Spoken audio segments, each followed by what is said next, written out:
ఒకసారి మాత పార్వతీదేవి పరమేశ్వరుడితో నాథ, మానవుడి మరణాంతరము జీవుడు మరొక దేహంలో ప్రవేశిస్తాడు అని అన్నారు కదా. జీవుడు మరొక గర్భంలోకి ఎలా ప్రవేశిస్తాడు తెలియజేయండి అని అడిగింది. ఓ దేవి పార్వతి, పురుషుడు స్త్రీని కలిసినప్పుడు పురుషునిలో నుండి వీర్యము స్త్రీలోని శోణితముతో కలిసి గర్భంలోకి ప్రవేశిస్తుంది, తద్వారా పిండంగా మారుతుంది. దీనికి పురుషుడి యొక్క ప్రయత్నము, దైవ సహాయము రెండూ కావాలి. కొంతమంది భార్యాభర్తలలో ఇద్దరూ ఆరోగ్యంగా ఉన్నప్పటికీ సంతానం కలగదు. దానికి దైవయత్నం తోడు కాకపోవడమే. అది వారి వారి పూర్వజన్మ కర్మ ఫలం ప్రకారం జరుగుతుంది. ఓ దేవి పార్వతి, ఈ సందర్భంలో నీకొక దైవ రహస్యాన్ని చెబుతాను విను. పూర్వము మానవులందరికీ పూర్వజన్మ స్మృతి ఉండేది.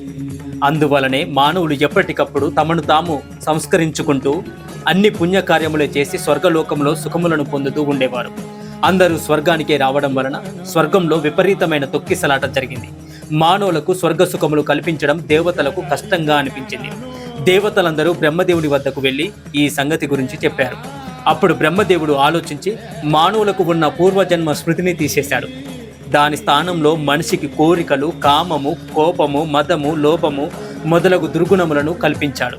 దాని ఫలితంగా మానవులకు కోరికలు ఎక్కువయ్యాయి. ఆ కోరికలు తీర్చుకోవడానికి చెడ్డ పనులను చేయడం మొదలుపెట్టారు. శృంగార కోరికలతో రగిలిపోతూ ఉండేవారు. ఆ కోరికలు తీరకపోతే కోపం వచ్చేది. ఆ కోపంలో పాపాలు చేసేవాళ్ళు. ఆ కారణంగా మానవులు స్వర్గానికి రావడం తగ్గిపోయింది.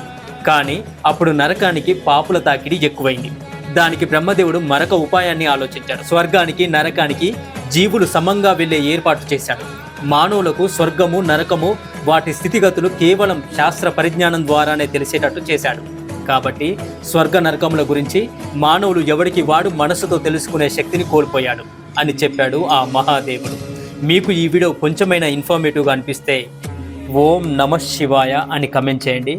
చాలామంది వీడియోస్ చూస్తున్నారు కానీ ఛానల్ని సబ్స్క్రైబ్ చేసుకోవడం మర్చిపోతున్నారు. Please do subscribe. Hare Krishna.